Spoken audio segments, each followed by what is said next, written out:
We are live with another week of Legal Tech Week, the Journalist Roundtable, where we talk about the week's top news. This is December 11th, 2020, and this is Bob Ambrogi. I am the author of the blog Law Sites and the host of the podcast Law Next. And our usual, we're -2. We're minus our Victor and Victoria today, but otherwise we're all here. You want to introduce yourselves? Let's see. Joe, you want to start? Sure. Joe Patrice from Above the Law and the Thinking Like a Lawyer podcast, and of course this show. It's hard to believe that we're in December. Happy to discuss some legal tech with everybody. Mostly known. I don't really have anything funny. Yeah, mostly known for this show, but that Above the Law thing is pretty good too. It's out there, you know. Yeah. Nikki. My name is Nikki Black. I am the legal technology evangelist with My Case Law Practice Management Software. And in my day job, I am also a legal technology journalist, and I write columns, a monthly column for the ABA Journal, biweekly column for Above the Law, weekly column for the Daily Record, and I also post weekly on the My Case blog, and I never have anything funny to say. You guys always outdo me. This week, Joe did, except he started the whole thing off with a killer joke, so he gets credit for that. But you are also always in the most beautiful houses, so that's... Oh, come on. Zach. Hey, everybody. I'm Zach Warren. My side gigs when I'm not here on the webcast are I'm the editor-in-chief of Legal Tech News, magazine with ALM. You can also see me on other ALM publications like Law.com, The American Lawyer, Corporate Counsel, etc. And Caroline. Hi, Caroline Hill, Editor-in-Chief of Legal IT Insider. I don't know why I'm so busy the whole time. I just write for Legal IT Insider. we're global. I'm based in the UK. All right. Molly?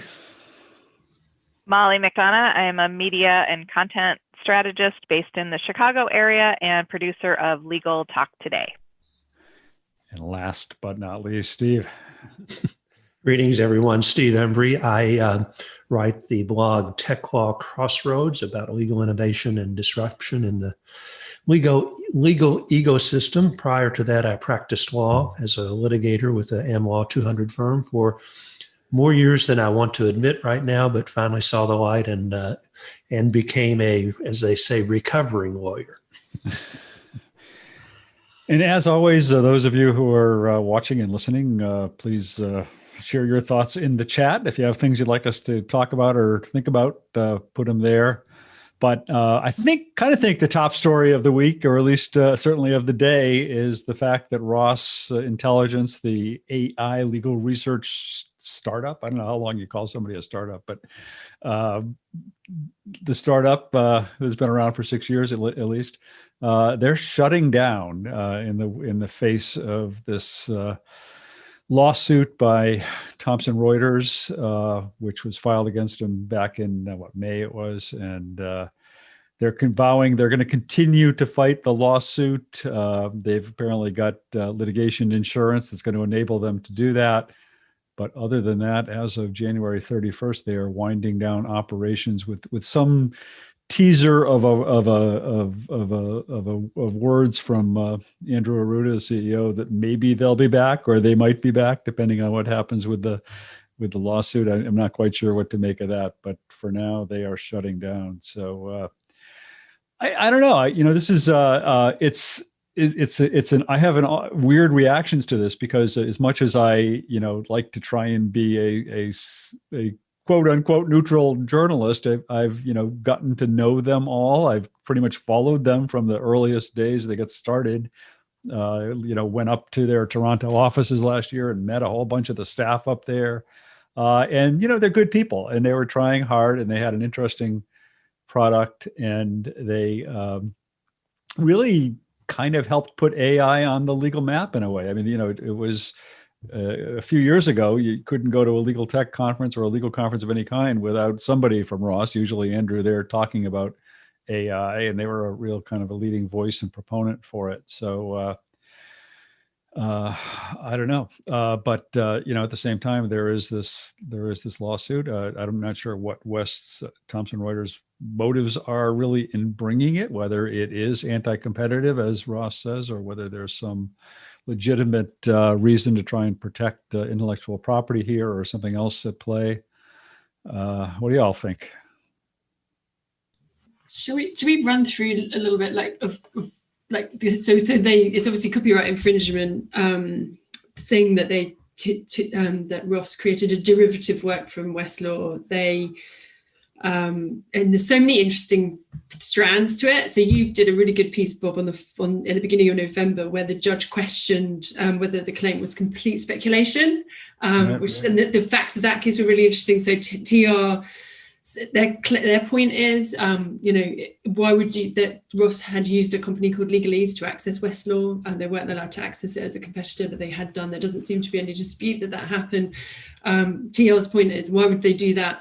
I think there is a dispute that I'm not sure Ross agrees that they got anything from Legalese. This is the interesting point, right? There's so much rides on this, right? So TR's point is why. So this is where, and I suppose do we need to delve into the facts of the case? But as you've, I think it is important to sort of analyze, because I think there should be consequences going forward if it's anti-competitive, right? So I think that, so TR say they accessed Westlaw, right? Just the very fact that they did that is enough, because why would they do that? So Ross's point is they didn't get any value from it.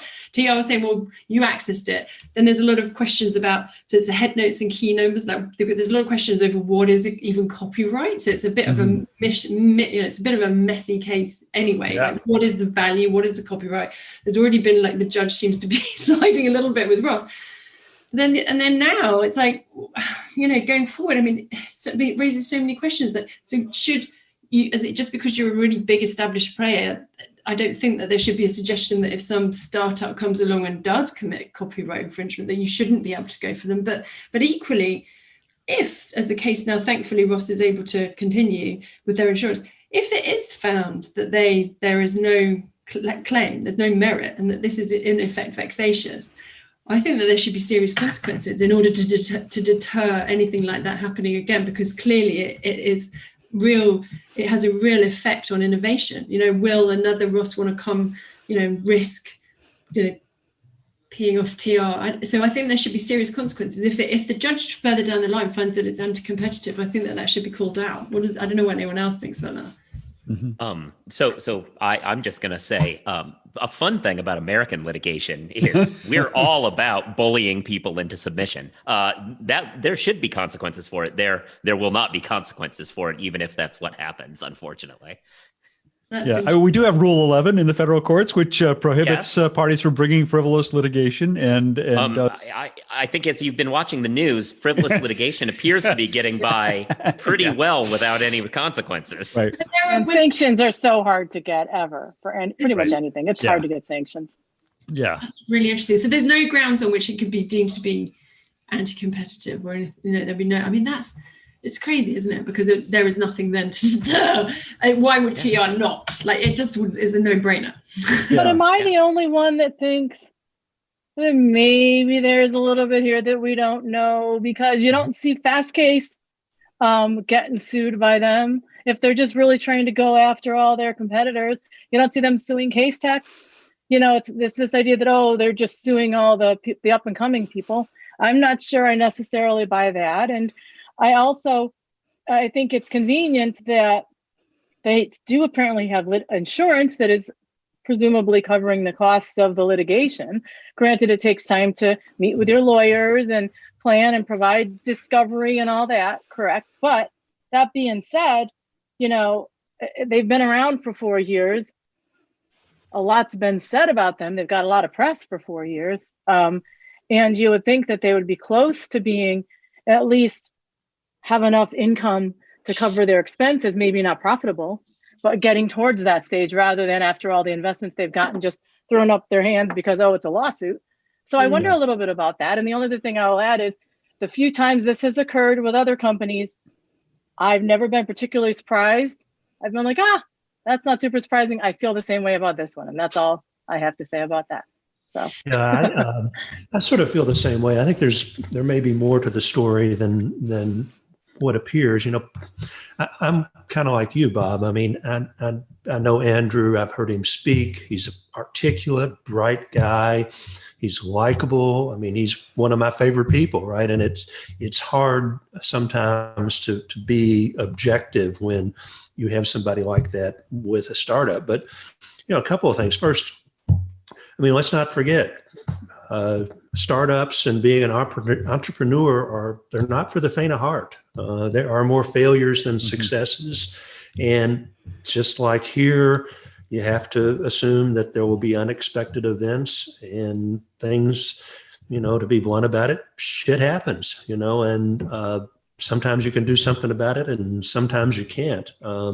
You look back over the history of lots of companies and there have been these kinds of fights for years. I mean, Apple, Samsung, Apple, Microsoft. I mean, it's sort of a little bit part of the territory, but I wonder when Ross started, they were a great idea and great concept, and as has gone on, they seem to have been surpassed, maybe is the right term, by some of the other players like Fastcase in the field, and I don't quite know what to make of that. But personally, I feel really bad, and I'm really sorry for Andrew and his team, because you hate to see something like this happen to such good people. Yeah, when Thomson Reuters first filed the lawsuit, they filed the lawsuit. What was it, like a week or something after settling the lawsuit with Legalese, which was the party with which Ross was allegedly complicit in this, alleged theft of copyright. And that was a consent judgment against Legalese. So it did make you think that there had to be something there that they got out of that lawsuit that was becoming the basis of their lawsuit against Ross. But then the complaint is like nothing. There's no there, and there's no meat in the complaint. And that hearing that I wrote about, the hearing on the motion to dismiss, where the judge, essentially said, this sounds like you're just speculating here. And the attorney for Thomson Reuters' response was that it was a plausible inference. I mean, they're still not pointing to any facts here, it just seems strange. It's hard to make sense of it. I think that's what bothers me most about it is that there doesn't seem to be, even from TR's side, a really strong line. It's just the argument that they couldn't have done it so fast, they had to have copied us is the basis of the main complaint. I'm not saying there's not something there, and the judge said what I think ought to happen next, which is we'll see in discovery. But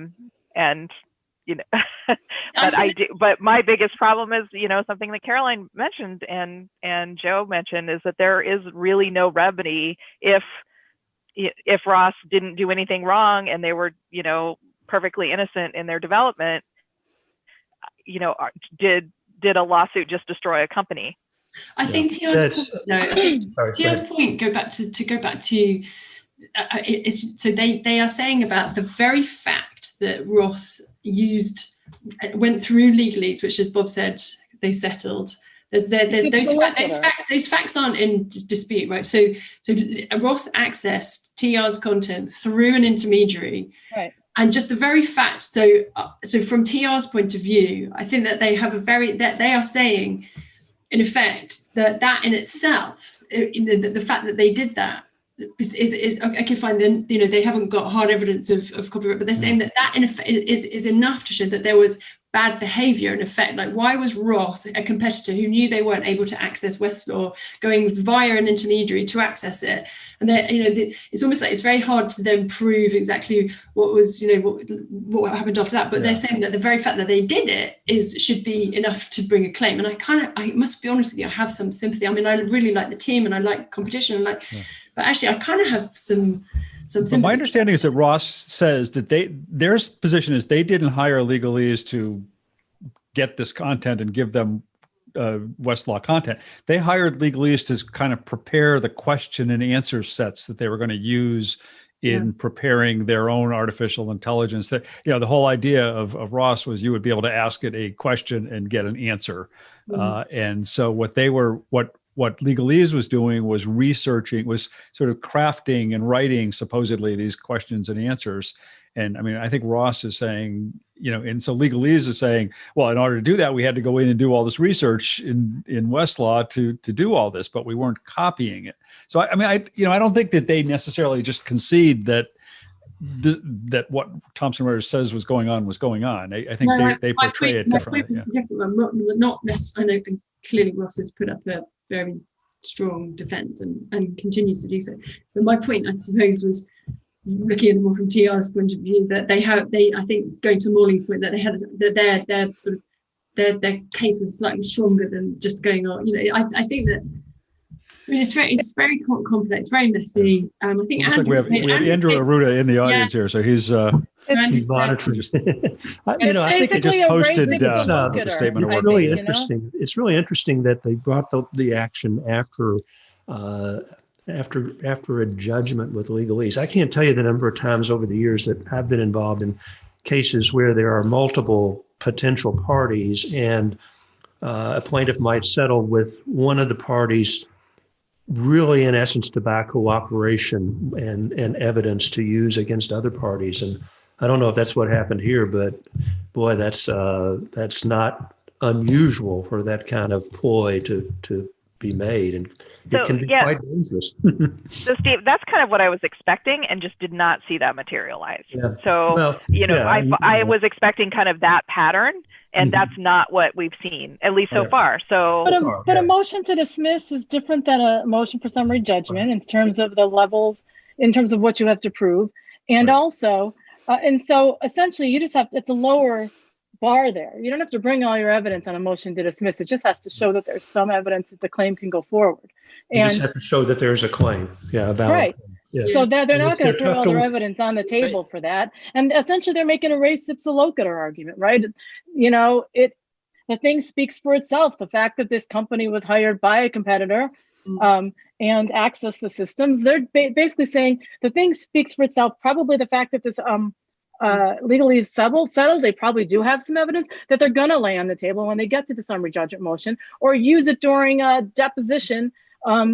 They're going to very carefully lay the groundwork for the deposition, ask all these questions, and then provide that as in material that disputes on a summary judgment or as impeachable material at a trial. That's where I think they're going on this. I mean, I litigated for a number of years, and I was a public defender and I was a civil litigator. And I think that, that some ways there's a difference between a motion to dismiss and a motion for summary judgment. And it's highly likely, in my opinion, that they've got some evidence that they're just not laying on the table yet because it's a strategic decision. I mean, again, the attorney for Thomson Reuters at this hearing, I talked about what she said about plausible inference. I mean, she later said in that same argument, she said, I mean, why would they go through all this if they didn't use it? I mean, again, it sounds like she's conjecturing. And if she's got any kind of evidence, why would she withhold it at that point?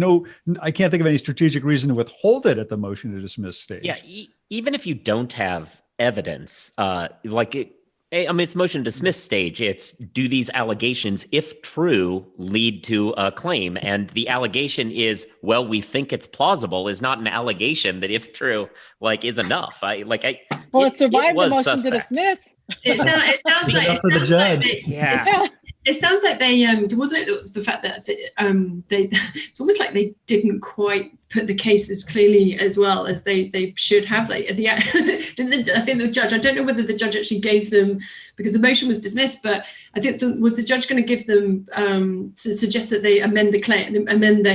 I think that's right. That's a possibility. I mean, the judge hasn't ruled yet on that motion, but certainly a possibility would be to tell them to go back and amend the complaint. Yeah, because it seemed like perhaps what was put down in writing was not needed to be made out more clearly. And because you're right, it's not good enough to just sort of say, oh, well, what else would they be doing? I think that they needed to state their case more clearly. But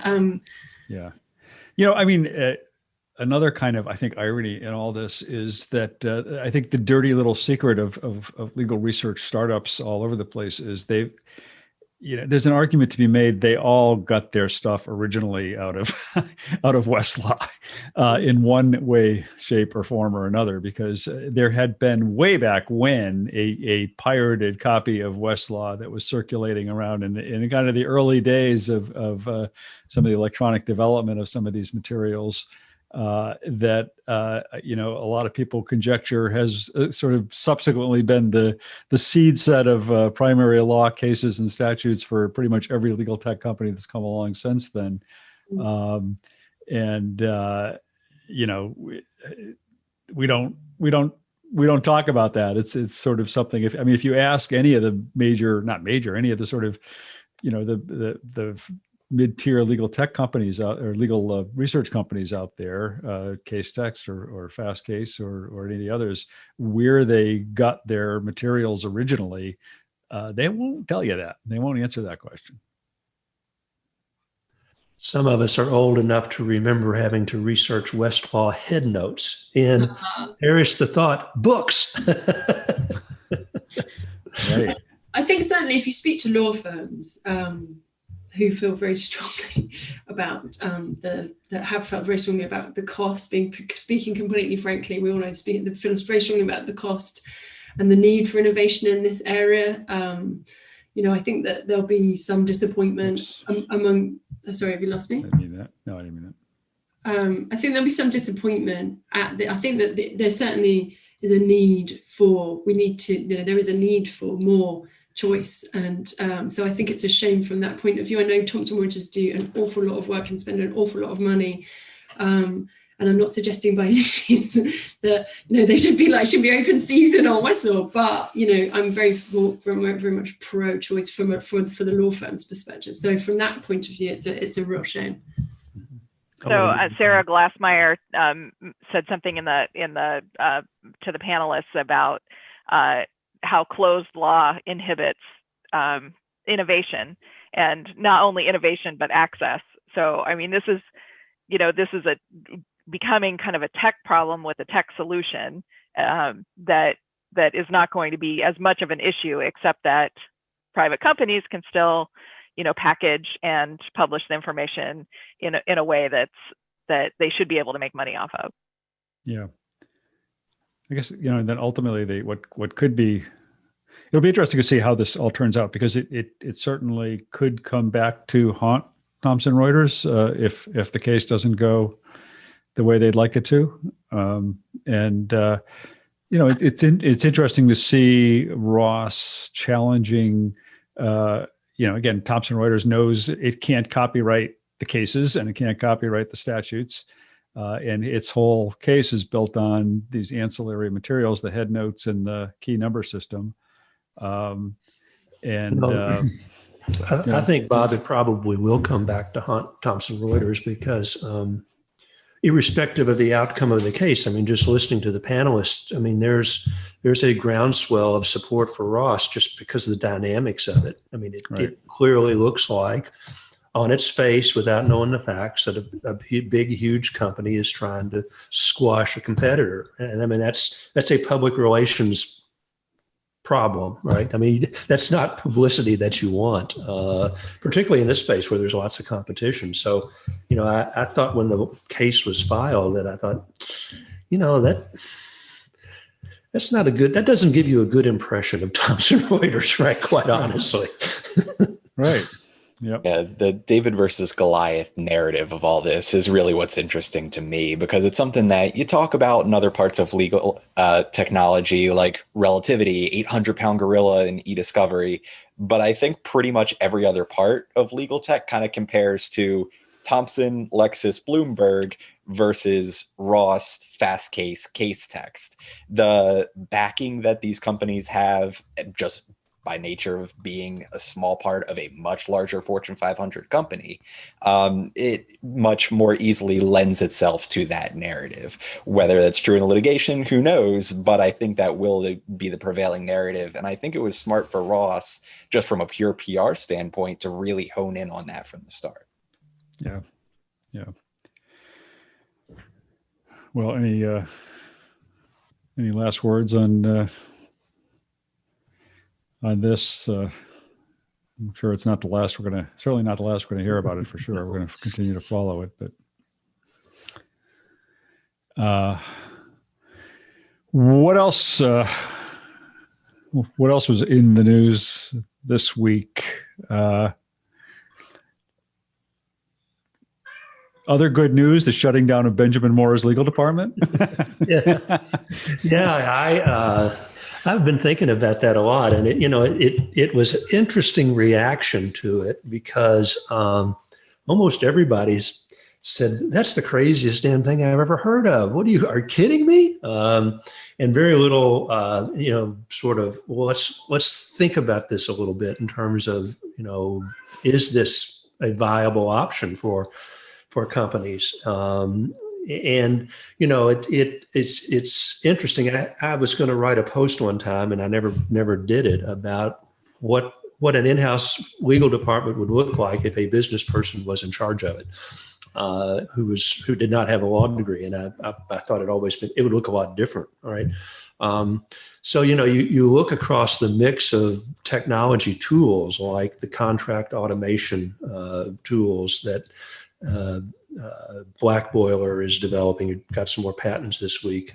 And the ability to highlight and find clauses that parties mostly agree to. And then earlier this week, LexisNexis came out with this new practice guide survey of commercial lease terms, which they're gathering the data from private law firms and businesses, and they're making it anonymous, but they're providing all these sorts of insights. And my first thought as a litigator is, can they do that for litigation and settlements? Ooh, that would be cool. But the point that I was making is, you start looking at all these tools that business people can use that gets them further along in the negotiating or litigation process than they ever could before. And so that may mean that the in-house legal department does not have the same sort of role and dominance that it once did as business people begin using these tools. I mean, we all know any number of people who don't have law degrees who are in the legal tech space, in legal process management, who would be perfectly capable of running a in-house legal department and allocating tasks and determining tasks and who should do tasks based upon a robust process management system. And I don't know the story about Benjamin Moore and what they did, but it's entirely feasible that someone could sit down and say, let's look at our mix of legal matters. Let's determine what we can do without a lawyer. Let's determine the cost of the in-house department, and let's look at the cost of pushing everything else out to lawyers themselves and outside firms. And that cost-benefit analysis may turn toward not having a legal department, or at least a limited legal department. So I don't know that, it looks sort of like a petulant sort of CEO at Benjamin Moore said, I get to get rid of them all. But I'm not sure that that's necessarily the case, and I'm not sure what it bodes for the future. So, I think it was just interesting to me that so many people on the cutting edge of innovation immediately said, well, that's crazy. You can't do that. God, you got to have an in-house counsel. And I didn't see too many people say, let's think about this. Maybe that would be an option for certain groups. The firm that was named as the outside counsel, by the way, is the Littler Mendelsohn firm, which is a labor and employment law firm.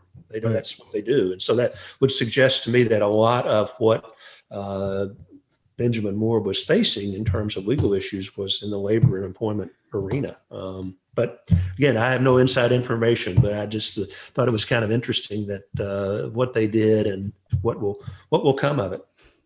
Yeah, I think it's one of those that I'm waiting for a little bit more information to come out, because kind of to your point, you still do need that point person there, even if it is a business person, to be able to get everybody on the right track and make sure that your outside counsel, contract lawyers, et cetera, are actually working toward a unified goal.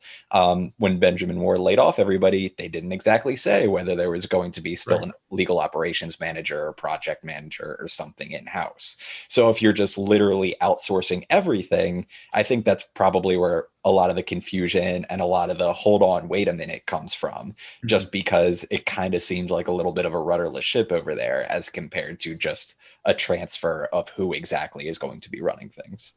Yeah, I mean, I think that's right. I think that's true, Zach, for sure. But but at the same time, you know, when companies are starting to view legal as a business service, then it makes more sense for them to start shifting that work somewhere else, or with their other business services. And that's where that's part of the argument of the Big Four, that they can come in and do some of that too. That's not what's happening here, but these are the arguments we're seeing develop in that space.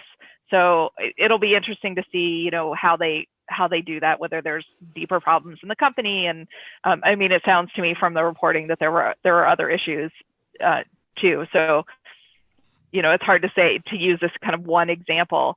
I think I was surprised just because it didn't seem like that big of a deal. You know, I've covered for decades at this point shifts from in-house, bulking up your in-house department to getting rid of your entire in-house department, having an outside general counsel housed in a law firm. You know, these arrangements exist and they seem to be cyclical. So I can't tell if that's part of that here too, you know, just taking the in-house people, getting an outside general counsel as a project manager to manage the firms. It did seem like Littler is not the only one, that there's somebody who's going to have to be managing their. Well, that's true. I've watched that pendulum swing too, back and forth several times. And, you know, the difference, it seems to me now, though, is that the tools that are available to limit lawyer involvement in lots of matters are becoming so sophisticated and robust that you know, what could be done, and it may be a question also of, you know, legal operations people who will fulfill more of a role within the in-house legal department than they did before, that can manage, you know, this disaggregation and this multiple ability of providers to supply services in a more efficient manner. But it's an interesting concept. We'll see what happens. It kind of goes in the face. I mean, so far the pendulum has been swinging toward bigger and better in-house legal departments as opposed to no legal department.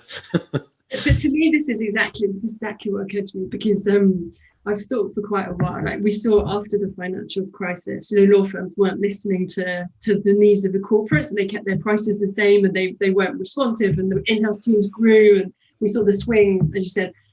And recently we've seen law firms, you know, in many cases really get their, you know, they are investing, typically they're becoming way more sophisticated. They're investing in technology. They've got a vaster array of tech at their disposal.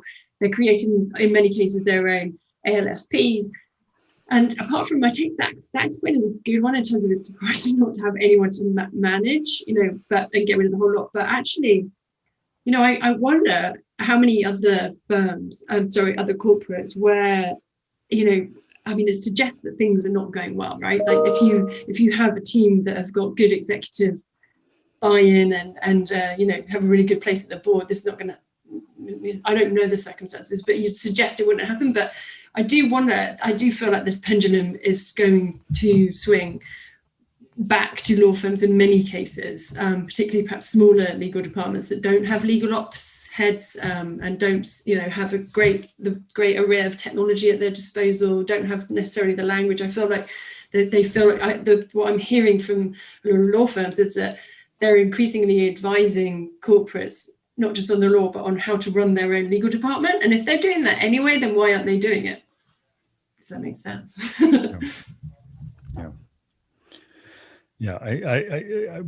So my perspective on this stuff is always so much colored by the fact that my wife worked in a corporate legal department, and all I could ever see through her was that how much more cost effective it was to do things in-house than to bring in somebody from outside when they could be done in-house, when there was the capability or expertise there, because it just seemed like outside firms would just automatically charge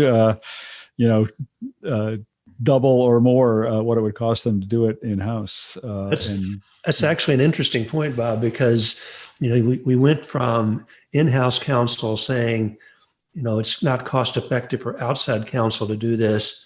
And now we may be getting business people looking at their in-house counsel departments and saying, is it really necessary for you to be performing this task, as opposed to outsourcing it, or somebody else within the business that doesn't have the same kind of cost center? And, it's compounded by the fact that most of these in-house counsel at one point worked for law firms and are certainly trained as lawyers and have that sort of mindset. So we may be seeing, a contraction within businesses themselves as business people start putting the steady eye on their legal departments.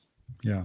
I feel like this is going to go one of two ways, and they're both going to be bad for everybody. I feel like either, I actually think that I understand that technology and stuff means that you can pare down your legal department, but getting rid of it entirely, I think. So this goes one of two ways. Either Littler gets to basically write a blank check to itself and say like, oh no, we just need to do all this stuff. You just got to keep paying for it. And maybe also after a while, it's going to flip the other way. And some random executive who has no idea how law works is going to start saying, I refuse to pay. I mean, how could a motion to dismiss take you more than 5 minutes to write? Like it's going to get back. Like there needs to be an adult in the room. And by adult, I mean somebody with a law degree, because I'm snobby that way, but somebody in the room has to know how this business works. You can't just go to a vendor and turn it all over to them, Well, they can just use that case text motion drafting AI application, and it will only take them 5 minutes to do the motion. Yes, that's fair. That is fair. Of course, Benjamin Moore is a Berkshire Hathaway company. Sponsored by case text, the way. Benjamin Moore is a Berkshire Hathaway company who is not known to be terribly shy about cutting costs to the extreme. Yeah. So another story this week that kind of relates maybe back in a sense to the Ross story in terms of access to public legal information is the fact that the House passed the Open Courts Act, which is described as making PACER free for the first time. Molly, you want to talk about that a little bit, or? Oh, I just think we talked a little bit about it last week. I don't know if we talked about it before or during the program. I just think it's interesting that I don't think we talked about the letter, but not the fact that the House had passed it. That hadn't happened yet. Yeah. But now the numbers are starting to come out, and the administrative office had been kind of throwing out this $2 billion number over several years, and the Government Accountability Office is now saying, there'll be a kind of initial development to make this public, but that it's really going to be about $1 million a year to run to make it public, and then there'll be a commercial component. So the PACER will still be able to recoup a significant part of that by being able to sell licenses to commercial vendors. So I mean, it just doesn't make sense to me anymore not to make it public. Right. Give the benefit, make law that's supposed to be public and accessible to the public actually public and accessible. If just because it's public doesn't mean that it's accessible, and we've been talking about that too. It's we have a lot of public information that no one can actually get access to, and especially people who really can't afford to pay for lawyers and court records to be able to even determine whether they have a case at a cost effective at a price point that they can afford before they even hire a lawyer. Yeah. Joe, I know you wrote about that last week. Did you have any further thoughts on that, or any other?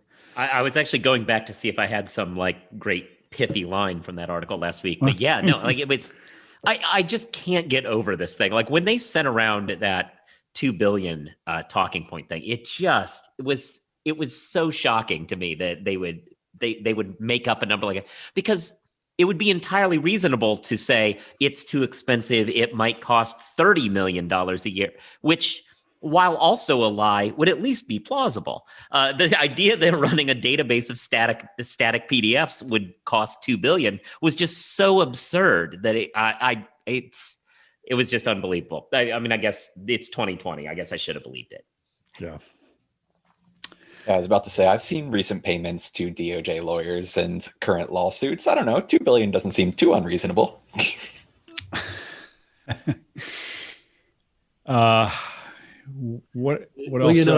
There seems to be this view that even if you're running a government service, the service ought to make money. But I mean, there's some government services that are there because they are services, and you can't, because of the people that they serve and the functions that they perform, it's not particularly reasonable for them to make money.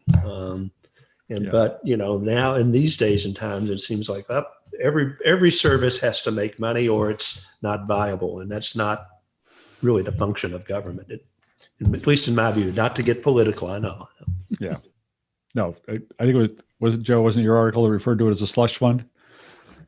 Yeah, although actually, and that wasn't even my term. Slush fund was actually in the I think it was one of the things that was said in the federal circuit. I think one of the judges in the federal circuit oral argument was like, "Isn't this just a slush fund?" All right. Some other stories, Caroline. What's happening over in the UK this week? Sorry, I lost control of my mouth.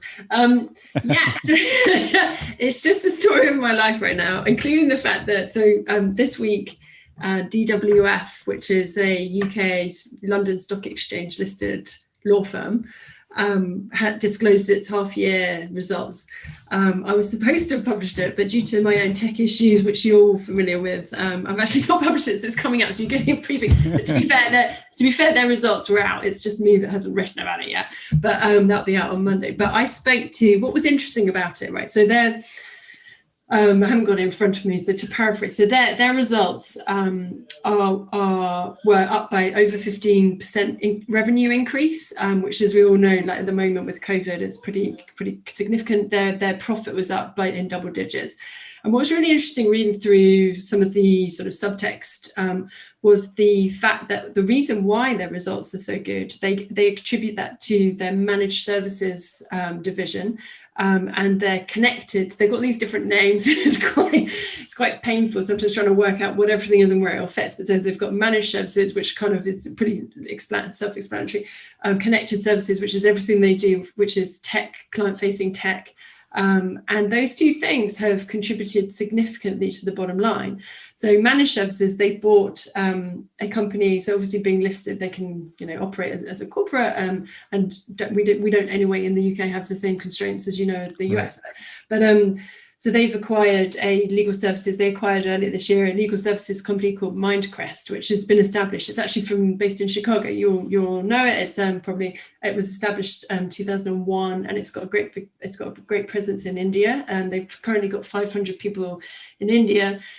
And they, in the results, 2 days ago, DWF said they're going to double that to 1,000. They've now got an offsite building, and it's just fascinating how they are really doubling down on this on their own alternative legal services. Their partners are now, in effect, I clarified with them that although they're listed and they're running as a company, they still have that partnership culture where they have a choice to talk about managed services. There's no like stick. I was wondering whether they had to sort of incorporate, but actually it seems almost quite refreshingly like they still operate as a partnership. They still can go, I think my way is better. There's still a bit of that, but they do increasingly they're using managed services, they're using connected services, they're using ventures, which is their innovation arm, and it's really making a difference to their bottom line, which is cool. It was cool to see.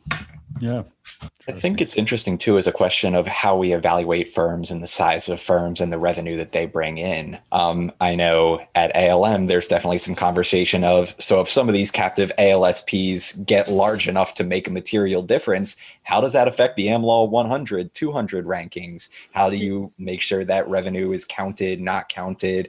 If something like Atrium actually were to blow up and happen again, how do you rank something that is half law firm, half legal services provider? It's an interesting question. And as a lot of people like DWF start to have material revenue that is connected, it's going to be something that I think a lot of people are going to have to grapple with.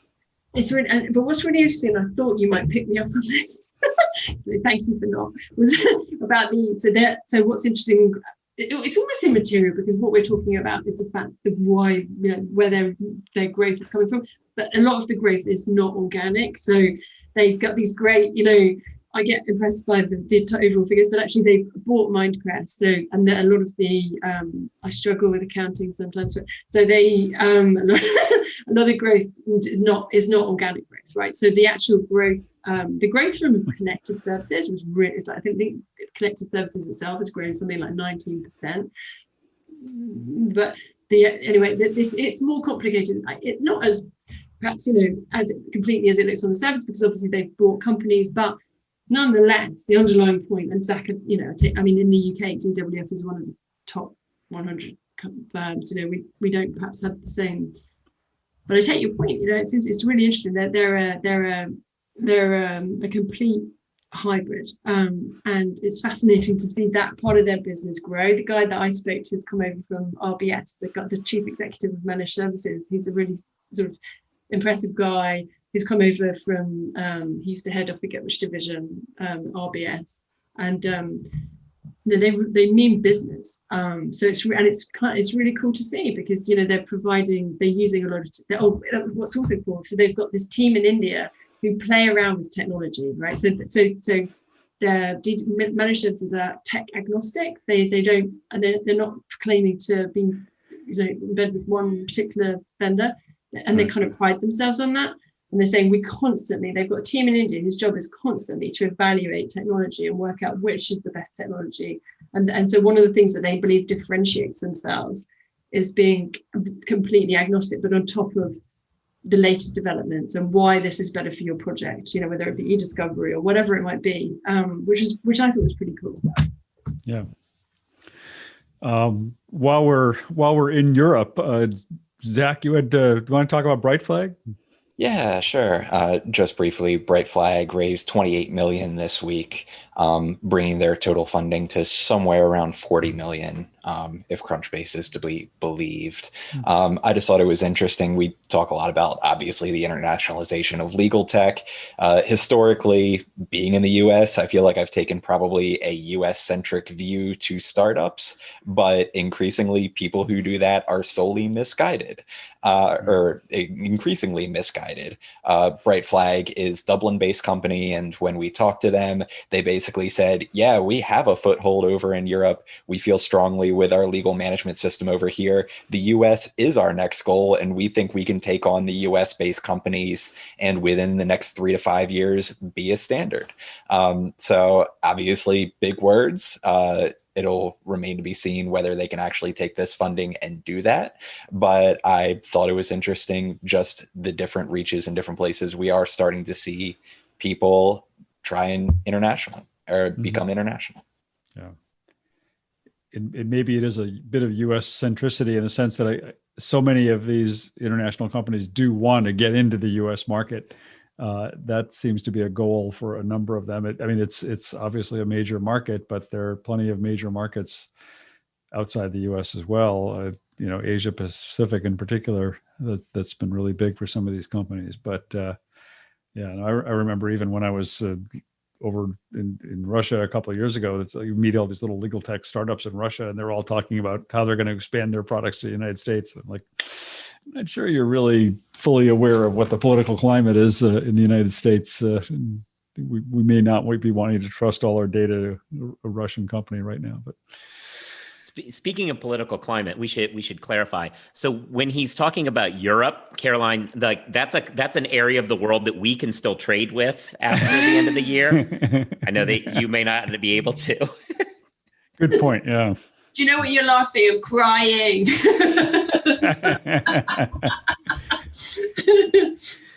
Joe is our friend. Joe is our friend. Yeah.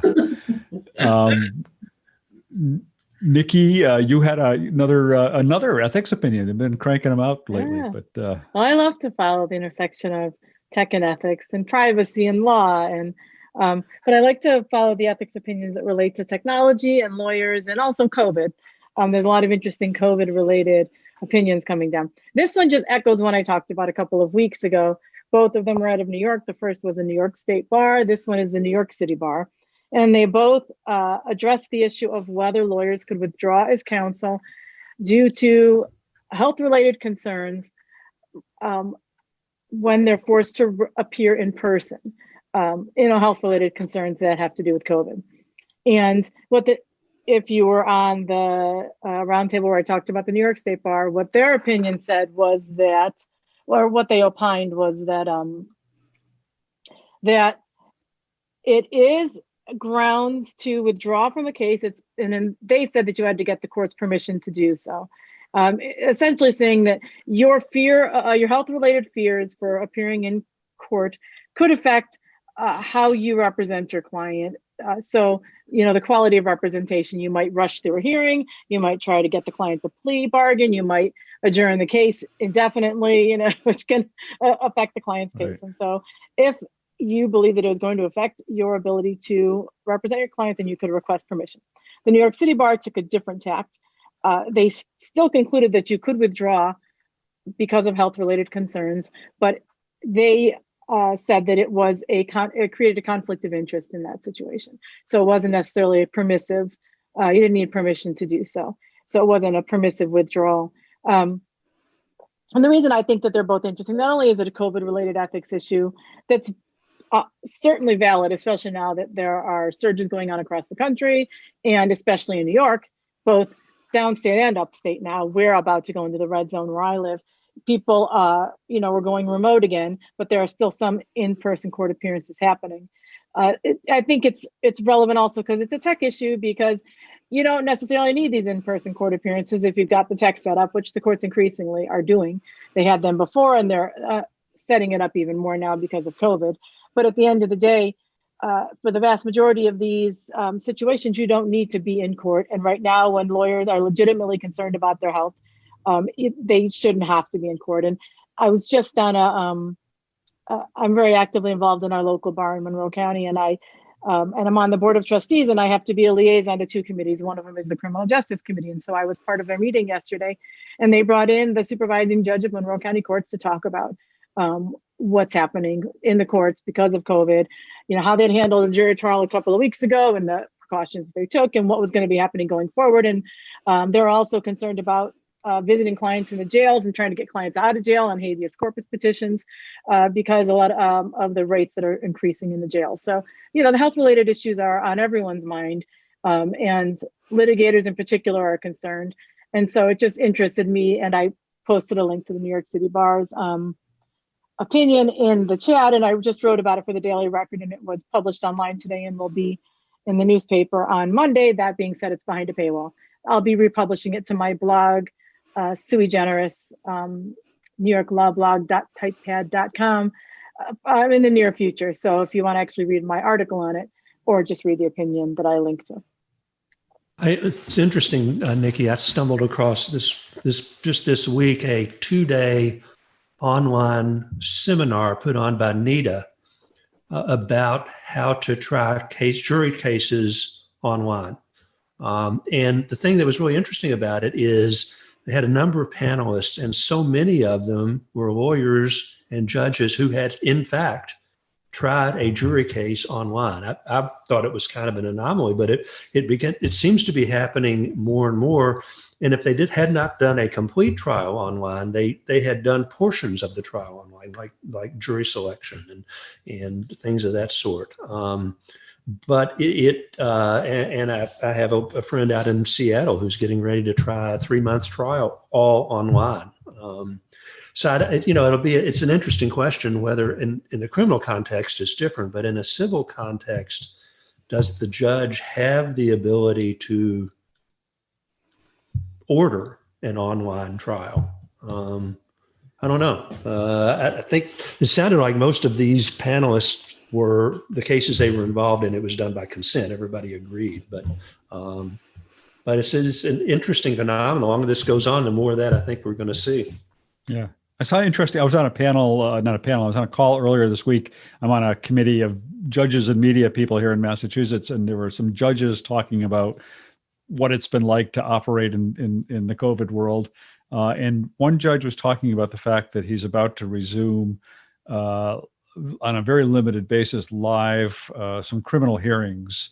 And his concern, and I don't know the answer to this, I haven't had a chance to look into it, but was whether, since the order is that anybody going to a courtroom has to wear a mask, does a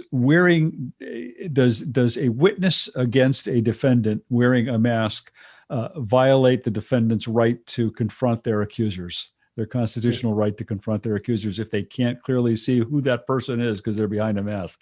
I thought that was an interesting issue. They I haven't remove heard about them often. They talked about that in the no, but this judge would say they can't. Their order is they have to leave the mask on at all times in the courtroom. Everybody in the courtroom. But one of the points blind in the seminar people who are,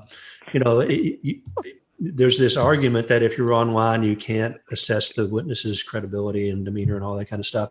But some of the judges pointed out, look, if we do an in-person trial because of social distancing, the jurors are pretty far away from the witness. Right. And it could be even worse because they can't really see the facial expressions of the witness, irrespective of the mask issue, which is a completely different thing. Although another lawyer who's a friend was trying a case in person, and he had one of these clear plastic masks, which are kind of interesting, I think, but I haven't bought one. So Molly, what were you going to say? Yeah, sorry, Molly. No, I was just going to say, if the defendant is blind, does that mean that they can't ever be prosecuted? I feel like that doesn't even make sense to me. Right. Okay. Well, hey, I know we're out of time, but Molly, I have to ask, because I hadn't seen the story. What is this about smoking now allowed in the office and in court thanks to Zoom? Well, I was just saying, I've seen so many, I've been involved in so many more meetings, and now there's been a court hearing with the Maryland Court of Appeals where somebody was filmed because of Zoom smoking during the session. I've been at lots of meetings and calls where people are now smoking, which is in their office. So smoking is now allowed in the office because of Zoom. And this is the first time, and the court didn't say anything about it. She just kept smoking away. So it was pretty awesome. And then that was the first time I'd ever seen these red robes in Maryland court. And there's I shared with you guys, I can post it in the comments, the Twitter thread that really goes quickly from the smoking to the discussion of the red robes. Yeah. All right. Well, not as bad as some of the things we've talked about that have happened on Zoom lately, but well, I think that does it for our time today. Anybody else have anything else they wanted to raise before we wrap up? All right. Well, thanks to I just solved the witness problem. That's all. I put it in the chat. Oh, quick. Perfect. Joe saves the day. All right. Yeah, and I did put I think I put the right link to the Maryland courts thing in the chat there too. All right. Thanks to everybody. We will be back again next week with who knows what will happen next week, but we will talk about it on Friday. See you all then. Thanks, guys. Bye. Bye.